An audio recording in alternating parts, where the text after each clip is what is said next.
요한 1, 2, 3서입니다. 요한 1서의 저자는 사실 익명입니다. 한편 요한 2서와 3서는 장로라고 불리는 자가 기록했죠. 그런데 새 서신의 언어와 문체는 모두 동일할 뿐 아니라 요한복음과도 일치합니다. 그래서 대부분의 사람들은 새 서신 모두 예수님이 사랑하시던 제자가 썼다고 생각합니다. 여기서 그는 12사도 중 하나인 세베대의 아들 요한이거나 예수님의 초기 제자 중 장로 요한으로 알려진 다른 요한일 수도 있습니다. 누가 되었든 간에 그는 지금 노년이며 고대 에베소시 주변에 있는 걸로 짐작되는 가정교회 공동체들을 감독하고 있습니다. 복음서와 이 서신들에서 발견되는 단서들로 볼 때 이 공동체들은 대부분 예수님을 따르는 유대인들로 이루어져 있었으며 최근 어떠한 위기를 겪었고 그게 동기가 되어 요한이 이 서신들을 기록한 것 같습니다. 그는 한 무리의 사람들이 이 교회들과 관계를 끊었다고 이야기합니다. 이들은 더는 예수님을 이스라엘의 메시아나 하나님의 아들로서 인정하지 않았고 신실하게 교회에 남아있던 성도들 사이에 적대감을 불러일으켰는데요. 실제로 요한 2서와 3서는 분명하게 이 갈등을 다루었죠. 요한 2서는 특정한 가정교회를 위한 경고입니다. 요한이 미혹하는 자들로 부르는 예수님을 부인하는 자들이 있습니다. 아마도 그들이 이 교회에 찾아올 텐데 그들에게 어떤 인정이나 후원도 제공해서는 안 됩니다. 요한 3서는 사실 이들 가정교회 중 한 곳의 성도인 가이오라는 사람에게 쓴 글로써 요한은 그에게 곧 도착할 진짜 선교사들을 환대해 주라고 요청합니다. 그가 이렇게 요청해야 하는 이유는 이 교회의 지도자 디오드레베가 한심하게도 장로 요한과 관련된 모든 사람들을 거부하고 있기 때문이죠. 이렇게 이 서신들은 요한이 이 교회들에서 직면했던 긴장과 갈등을 들여다보는 창을 제공해 줍니다. 그리고 요한 1서는 이 모든 문제에 대처하고 수습하기 위해서 쓰였는데요. 요한은 여전히 메시아이신 예수를 믿는 이들에게 그들이 진리를 고수할 때 하나님이 함께 하신다는 확신을 심어줍니다. 이 모든 것은 요한 1서의 독특성을 이해하도록 도와줍니다. 사실 이 글은 전혀 서신이 아닙니다. 오히려 이 교회들에 보낸 시적인 설교와도 같죠. 요한은 자신이 새로운 계명을 전하는 게 아니라고 말합니다. 실제로 요한 1서의 거의 모든 핵심 개념과 단어들은 바로 요한복음의 예수님의 가르침에서 온 것인데요. 요한의 목표는 이 교인들에게 이를 상기시키고 그들이 이미 믿는다고 고백한 내용에 충실하라고 설득하는 것입니다. 요한의 설교는 시적인 측면에서 아주 멋집니다. 그는 자기의 생각을 순차적 또는 논리적으로 전개하지 않고 그 대신 잘 알려진 고대의 수사학 기법인 부연법을 사용합니다. 요한이 삶과 진리와 사랑에 대해 전하고자 하는 핵심 개념은 몇 되지 않는데요. 그는 이 개념들을 순환적으로 반복하되 매번 보는 각도나 강조점에 조금씩 차이를 둡니다. 그는 과장법을 많이 사용하며 빛과 어둠, 사랑과 증오, 선과 악이라는 단순하면서 매우 강력한 대비를 사용합니다. 그러나 요한 1서의 단순함에 속지 마십시오.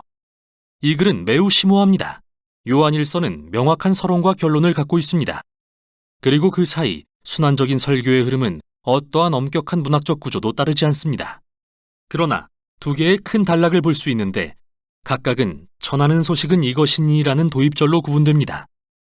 그러고 나서 하나님의 성품에 대한 이미지가 반복되는데 먼저는 빛, 다음은 사랑입니다.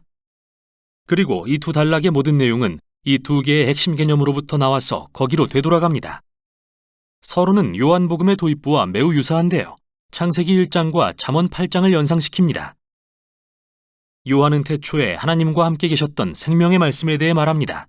요한에게 하나님이란 아버지와 세상에 생명을 주러 오신 아들 모두를 의미합니다.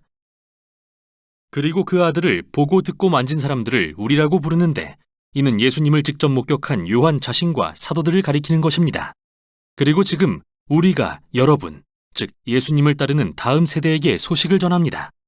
사도들이 다른 사람들에게 생명의 말씀을 전할 때 그들 역시 사도들을 통해 하나님 아버지와 그 아들과 교제하게 됩니다. 여기서 교제란 헬라어로 코이노니아인데 참여 또는 나눔을 뜻합니다.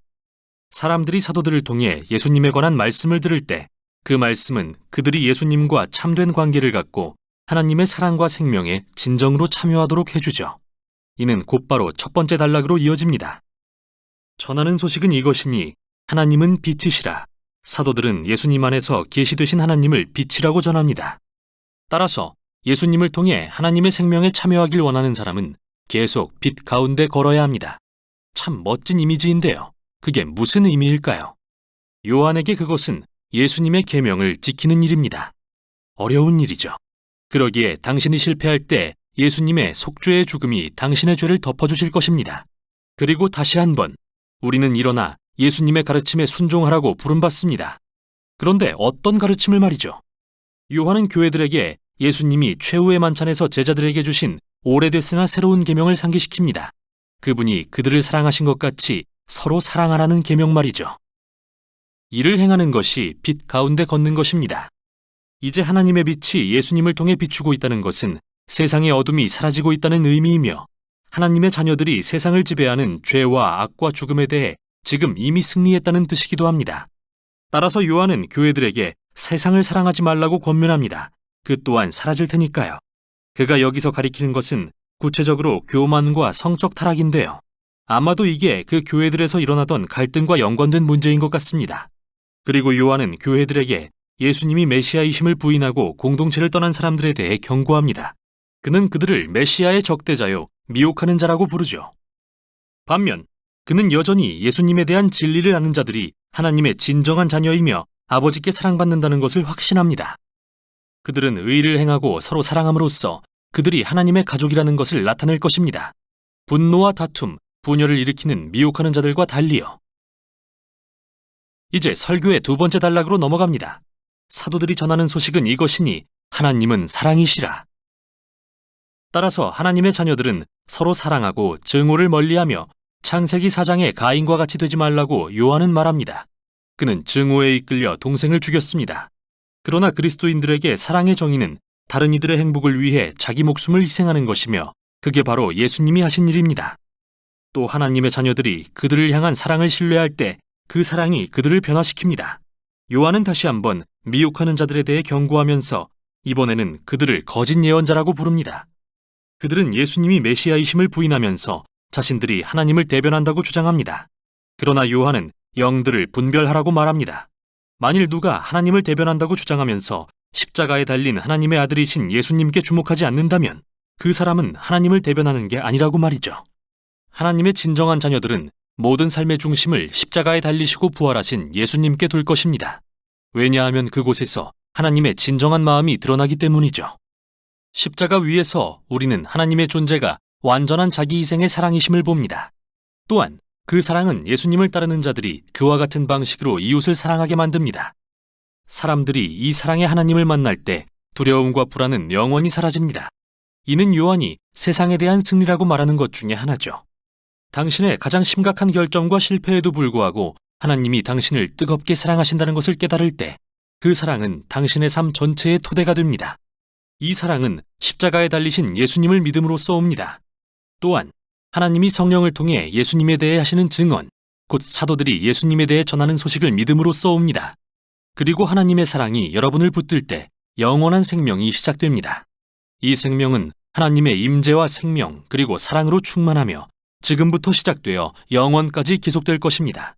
이제 요한은 그의 설교의 절정인 결론에 이르러 이렇게 말합니다. 하나님의 아들이 오셔서 그 참되신 분을 알 수 있도록 우리에게 이해력을 주신 것을 압니다. 우리는 그 참되신 분, 곧 하나님의 아들 예수 그리스도 안에 있습니다. 이분이 참 하나님이시요 영원한 생명이십니다. 잠깐, 좀 헷갈리는데요. 여기서 말하는 참되신 분이 누구죠? 참된 생명을 주시는 분이 예수님인가요? 하나님인가요? 요한의 대답은 물론 둘 다 네입니다. 요한에게 예수님과 상관없는 하나님이란 없으니까요. 그와 사도들은 예수님과의 만남을 통해 하나님이 우리를 너무 사랑하셔서 우리의 실패에도 불구하고 우리 없이는 존재하지 않기로 하셨음을 발견했습니다. 이 하나님은 참 놀랍고 예측할 수 없으십니다. 이에 요한은 끝으로 우리에게 우상을 멀리하라고 요구합니다. 다시 말해 놀라우신 하나님을 우리가 원하는 모습으로 바꾸고 싶은 어떠한 유혹도 물리치라는 것이지요. 예수님을 아는 것은 창조적이고 생명을 주며 이타적인 사랑의 하나님을 아는 것입니다. 요한은 이분이 한 분이신 참되신 하나님이라고 말합니다. 이게 바로 요한의 새 서신이 전하는 내용입니다.